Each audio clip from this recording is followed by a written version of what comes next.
जब अकेले पति से नहीं हुआ तो देवर के साथ मिलकर दोनों ने मेरी हालत ख़राब कर दी।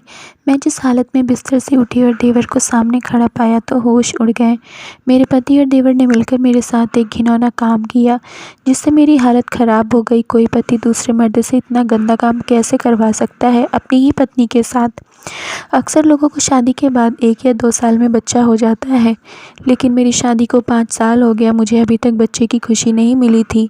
ऐसा नहीं है कि मैंने इलाज नहीं करवाया था या इसके लिए कोशिश नहीं की। शहर का दूर दराज का कोई भी डॉक्टर, वैद्य, हकीम ऐसा नहीं था जिसे मैंने ना दिखाया हो। जिसने जहाँ बताया वहाँ जाकर मैंने इलाज करवाया। जिसने जैसा बताया मैंने वैसा ही किया, लेकिन मुझे बच्चों की खुशी नहीं मिली। बच्चे के लिए मैं कुछ भी करने को तैयार थी। मुझ में किसी बात की कोई कमी नहीं थी। डॉक्टर का यही कहना था कि जब किस्मत में होगा तो बच्चा हो जाएगा, लेकिन अभी तक मुझे औलाद की खुशी नहीं मिली थी। मेरी ससुराल में हम 3 लोग थे, मैं, मेरा पति और एक छोटा देवर कार्तिक। जब मेरे पति और कार्तिक छोटे ही थे तभी मेरे सास ससुर की मृत्यु हो चुकी थी। मेरे पति एक कंपनी में नौकरी करते थे और कार्तिक एक मेडिकल स्टोर में काम करता था। पूरा दिन वहीं रहता और रात को घर पर आता था, इसलिए ससुराल में मुझे ताने सुनने को नहीं मिलते थे। लेकिन फिर भी बच्चे तो सबको चाहिए ही होता है, क्योंकि दुनिया में बांझ औरतों को अच्छा नहीं समझा जाता। और इस बात का अंदाज़ा मुझे गुजरे 5 सालों में बहुत अच्छे से हो गया था। एक दिन मेरे पति जब शाम को ऑफिस से घर आए तो वे काफ़ी खुश दिखाई दे रहे थे। आते ही सीधे कमरे में गए और अलमारी में कुछ ढूंढने लगे। मैंने उनसे पूछा कि क्या हुआ, तो कहने लगे, परिधि, सबके सोने के बाद मैं तुम्हें एक ऐसी चीज़ दिखाऊंगा जिसे देखकर तुम बहुत खुश हो जाओगी। उस दिन घर में कुछ मेहमान भी थे और उसका देवर भी मेडिकल स्टोर नहीं गया था, क्योंकि उस दिन मेरी वेडिंग एनिवर्सरी थी और इस खुशी में मैंने और मेरे पति ने घर में एक छोटा सा प्रोग्राम रखा था और सारे मेहमान इसलिए मेरे घर पर आए हुए थे। पति का इशारा मैं समझ नहीं सकी कि आखिर कौन सी ऐसी चीज़ है जिसे देखकर मैं खुश हो जाऊंगी। मुझे लगा शायद कोई सरप्राइज़ गिफ्ट होगा। मेरी ज़िंदगी में किसी चीज़ की कोई कमी नहीं थी। दुनिया की हर ऐशो आराम की चीज़ें मेरे घर में थी। बस कमी थी तो एक बच्चे की, जो कि शादी के 5 साल बाद भी मुझे नहीं मिल पाया था। डॉक्टर हमेशा एक ही बात कहते थे कि किस्मत में अभी देर है। इस वजह से मेरे पति भी परेशान रहते थे। मगर आज उन्हें खुश देखकर मुझे बहुत हैरानी हुई, क्योंकि आज उनके चेहरे पर ऐसी खुशी थी जैसे उन्हें कोई बहुत बड़ी दौलत मिल गई हो। यह तो मैं भी जानती थी कि मेरे और मेरे पति के लिए दौलत सिर्फ और सिर्फ एक बच्चा ही है। अब मैं सबके सोने का बेचैनी से इंतज़ार करने लगी। आखिर ऐसा भी मेरे पति मुझे क्या दिखाना चाहते हैं। और जब सब सो गए तो मेरे पति मुझे लेकर अपने कमरे में आ गए और मुझे बिठाते हुए मेरे सामने ही बैठ गए और कहने लगे, परिधि, आज जो चीज़ मैं तुम्हें दिखाने वाला हूँ वह देखकर और इसके बारे में सुनकर तुम खुशी से पागल हो जाओगी। इस वक्त मेरे चेहरे पर बहुत ज़्यादा खुशी थी और मुझे बेचैनी सी होने लगी। मेरा दिल चाह रहा था कि जल्दी से जल्दी मुझे वह चीज़ दिखाएं, क्योंकि बच्चे की खुशखबरी का तो दूर दूर तक कोई उम्मीद नहीं थी। और अगर कोई गिफ्ट था तो मेरे पति के चेहरे पर इतनी खुशी क्यों। अनिल उठकर अलमारी की तरफ चल पड़े। मैं हैरान होते हुए इस तरफ देखने लगी। कुछ देर बाद मैं वापस से मेरे पास आए और मेरे करीब बैठते हुए मेरे हाथ में पैकेट दे दिए। मैं अनिल को देखने लगी तो वह कहने लगे, इसमें ऐसी चीज़ है जिससे कि तुम बहुत जल्दी प्रेग्नेंट हो जाओगी। मुझे लगा मैंने गलत सुना है, लेकिन जब अनिल ने हाँ में सर हिलाया तो उनकी बात सुनकर पहले तो मुझे हैरानी हुई और फिर खुशी हुई, क्योंकि 5 साल तक मैंने कोई दवा नहीं छोड़ी थी। मुझे लगा शायद अनिल भी कोई दवाई ही लेकर आए हैं, इसके इस्तेमाल से मुझे बच्चा मिल सकता हो। खुशी के मारे मेरी आँखों में आंसू आ गए, क्योंकि इस बार मेरे पति के लहजे में बहुत कॉन्फिडेंस था और इस वजह से मुझे भी यकीन हो गया कि शायद यह दवाई असर करेगी। मैंने पैकेट को खोला, मगर उसमें मौजूद चीज़ को देखकर मैं एक पल के लिए हैरान हो गई और फिर मैं हैरत से अनिल को देखा और उससे पूछा, यह क्या मजाक है। मुझे लगा शायद अनिल ने मेरे साथ कोई मजाक किया था, क्योंकि ऐसा तो सिर्फ मजाक ही हो सकता है। कुछ पल पहले मिली खुशी अफसोस में बदल गई थी, मगर यह मजाक था तो निहायत ही बहुत बुरा मजाक था, क्योंकि मैं बच्चों के मामले में बेहद सेंसिटिव थी। इन 5 सालों में मैंने लोगों के मुंह से बहुत कुछ सुना था, क्योंकि कोई मुझसे कहता था कि तुम बांझ हो और इसी वजह से नए शादीशुदा जोड़े और प्रेग्नेंट औरतों को तुम्हारे साय से भी दूर रहना चाहिए, जैसे मैं कोई अछूत थी या बच्चा ना होने में उसका कोई अपना स्वार्थ हो। और अक्सर तो यह भी कहा जाता था कि परिधि जानबूझकर बच्चा पैदा नहीं कर रही। अगर मैं किसी फंक्शन में चली जाती और किसी बच्चे पर अचानक से मुझे प्यार आने लगता और मैं उसे प्यार करने लगती, तो इसकी माँ फ़ौरन मेरे हाथ से उसे ऐसे छीन कर ले जाती जैसे मैं कोई चुड़ैल थी और उसके बच्चे को खा जाती। मैं बस एक ममता को तरसी हुई औरत थी। मैं अपने बच्चे को सीने से लगाकर अपने एहसास को पूरा करना चाहती थी। लोगों ने तो जो किया सो किया था, लेकिन अनिल ने तो आज तक मेरा साथ दिया था, कभी भी मुझे बांझ होने का ताना तक नहीं दिया था, दूसरी शादी की धमकी भी नहीं दी थी, बल्कि वह तो हर जगह मेरी ढाल बनकर जाता था। मुझे बस एक अनिल पर ही तो भरोसा था जो आज टूट चुका था। मेरी आंखों से आंसू बहने लगे। तो अनिल ने कहा, यह वह चीज़ है जो तुम्हें प्रेग्नेंट करेगी। मैं एक बार फिर उस पैकेट में रखे हुए तेल की बोतल पर ध्यान दिया और उसे खोलकर देखने लगी। वह काले रंग का एक तेल था, इसके अलावा उस पैकेट में और कुछ भी नहीं था। मेरा दिल बुरी तरह से कांप गया और मुझे लगा आज अनिल ने भी मर्द होने का सबूत दे ही दिया। शायद यह भी मेरे बांझ होने का मजाक बना रहे हैं। अनिल ने मेरे हाथ से तेल लेकर कहा कि यह वही चीज़ है जो तुम्हें प्रेग्नेंट कर सकती है। इसे ख़ास तरीके से जड़ी बूटियों का रस डालकर तैयार किया गया है और अगर कोई भी औरत इसे अपने पेट पर लगाकर सो जाए तो वह प्रेग्नेंट हो जाती है। बस तुम इसे रात को पेट पर लगाकर खामोशी से लेट जाओ ताकि यह अपना असर दिखा सके। मैंने कहा, बस भी करो। और सब लोगों ने अब तक कम मेरा मजाक बनाया था जो आप भी मेरा मजाक बनाना चाहते हो। मेरी बात सुनकर अनिल कहने लगे कि मैं सच कह रहा हूँ, लेकिन अनिल की ऐसी बातों पर मैं किसी भी तरह यकीन नहीं कर पा रही थी। आखिर कोई एक तेल किसी औरत को प्रेग्नेंट कैसे कर सकता है? मगर मैं अपने पति अनिल की मर्ज़ी के आगे मजबूर थी, क्योंकि अनिल ने कहा, जहाँ इतना कुछ आजमाया है, इतने डॉक्टर को आजमा कर देखा है, एक दफ़ा इस तेल को भी ट्राई करके देख लो। अनिल ने मुझे इसके इस्तेमाल करने का तरीका बताया और हर हाल में तेल लगाने को अनिल की ज़िद के आगे मैं राज़ी हो गई। तभी अनिल का कॉल आया और वह फ़ोन पर बात करते हुए वहाँ से बाहर चला गया। मुझे तो 100% यकीन था कि मैं इस तेल से कभी भी प्रेग्नेंट नहीं हो सकती हूँ। आखिर में मैं पढ़ी लिखी थी, जिसका ऐसी फिजूल की बातों पर यकीन करना भी बहुत बड़ी मूर्खता थी। मगर पति को नाराज़ नहीं करना चाहती थी, क्योंकि वही तो एक था जो मेरे हर सुख दुख का साथी था, और नाराज़ हो जाता तो शायद इस दुनिया में मेरा ज़िंदा रहना भी मुश्किल हो जाता। इसलिए मैं उस तेल को पेट पर लगाकर लेट गई। पहले तो मुझे ऐसा लगा कि तेल मेरे पेट के अंदर जा रहा है, तो मुझे अजीब सा लगने लगा, कहीं सचमुच में इस तेल में कुछ खास तो नहीं है। लेकिन मुझे लगा कि मैं कुछ ज़्यादा ही सोच रही हूँ, यह सिर्फ तेल ही तो है। लेकिन जल्दी ही मेरा पूरा जिस्म पसीना पसीना हो गया। मुझे नींद आ रही थी और ना जाने कब मेरी आँख लग गई और मैं सो गई।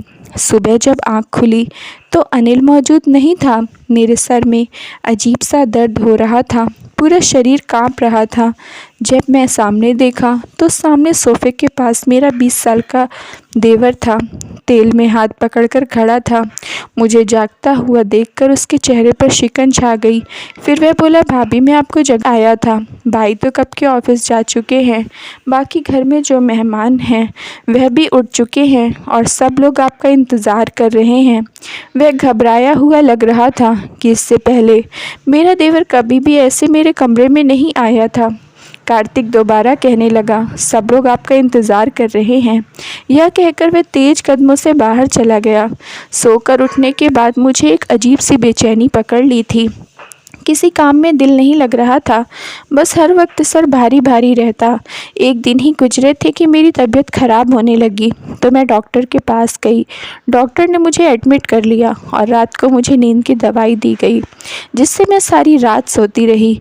मेरे बहुत सारे टेस्ट भी कराए गए, मुझे कोई ऐसी बीमारी नहीं थी, लेकिन डॉक्टर ने मुझे एडमिट कर लिया। हैरानी तब हुई जब अगले दिन मेरी रिपोर्ट देखकर डॉक्टर ने मुस्कुराते हुए कहा, ऐसी हालत में यह सब कुछ नॉर्मल है। परिधि, आप माँ बनने वाली हो। एक तेल में ऐसा कौन सा जादू था कि मैं एक ही दिन में प्रेग्नेंट हो गई। लेकिन यह सुनकर मैं बहुत खुश थी, मगर मुझे यकीन नहीं आ रहा था कि आखिर यह हुआ कैसे।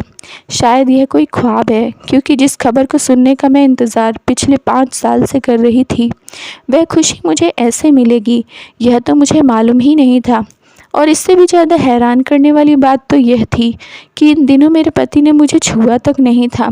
तो फिर मैं प्रेग्नेंट कैसे हुई? लेकिन मैं अपनी हैरानी और परेशानी की वजह से खुशी को ख़राब नहीं करना चाहती थी, इसलिए मैंने अपने दिमाग को झटक दिया और सीधा घर के लिए निकल गई। घर जाकर कार्तिक को यह खुशखबरी सुनाई, मगर न जाने क्यों वह यह सुनकर खुश होने की जगह अपसेट हो गया।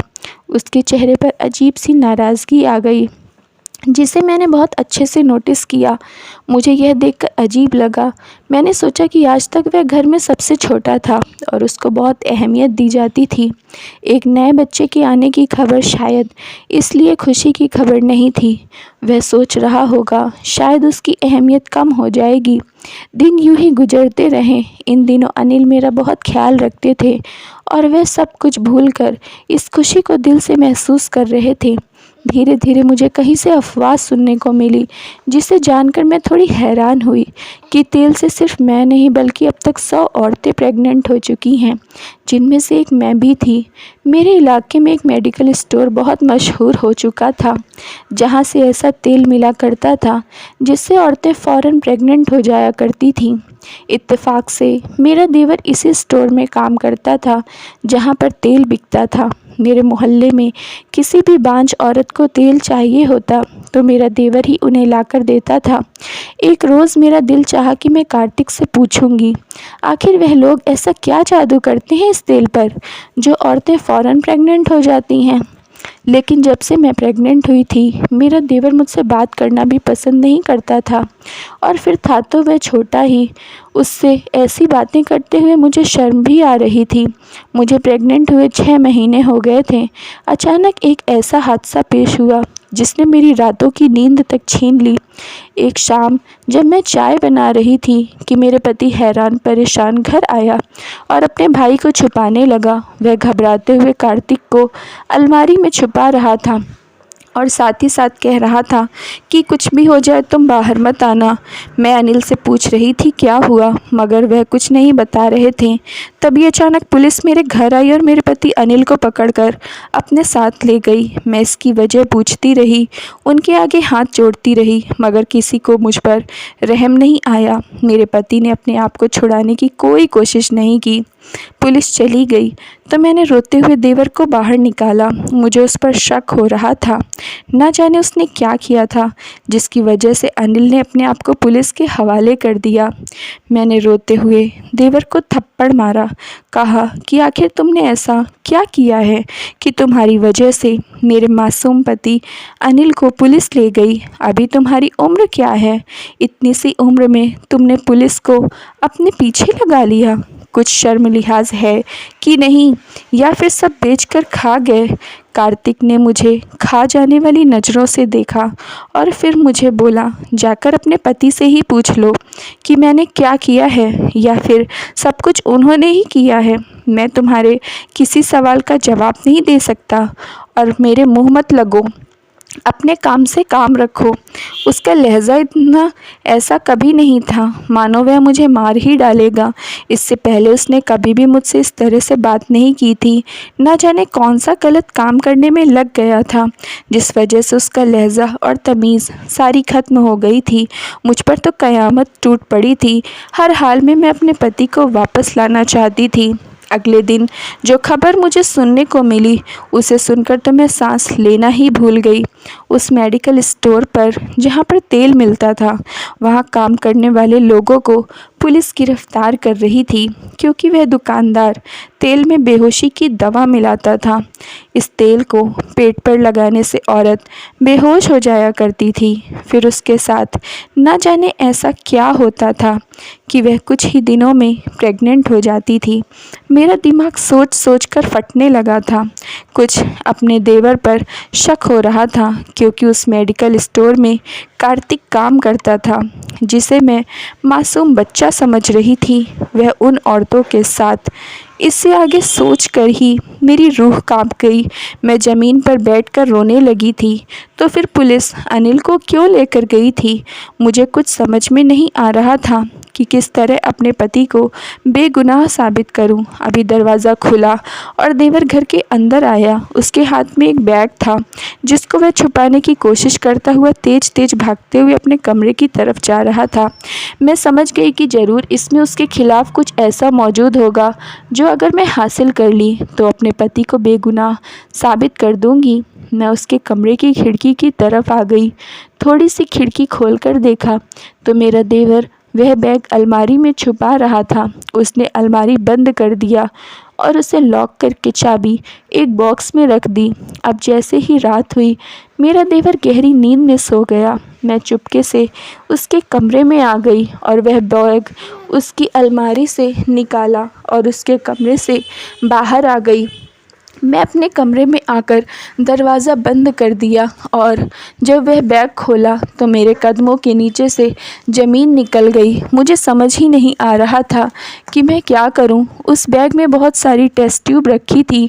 सुबह होते ही मैं सारी टेस्ट ट्यूब एक लेबोरेटरी में लेकर गई। जब इसकी जांच पड़ताल कराई तो मेरे होश उड़ गए कि ऐसा भी हो सकता है। मैंने कभी सोचा तक नहीं था, लेकिन अपने शक को पुख्ता करने के लिए जब मैंने अपना कुछ औरतों का और उस तेल का टेस्ट करवाया तो रिपोर्ट सामने आई। उस रिपोर्ट को देखने के बाद मैं अपना सर पकड़कर बैठ गई। मेरे साथ साथ तकरीबन 100 औरतों के अंदर मेरे देवर के बच्चे पल रहे थे और वह देवर जिसको मैं खुद बच्चा समझती थी, वह तो ना जाने कब से यह सब कुछ कर रहा था। मोहल्ले की वह लेडी डॉक्टर जिसने मुझे एक रात के लिए अस्पताल में रखा था, वह इस काम में शामिल थी। सारी औरतें इसी के पास जाती थीं।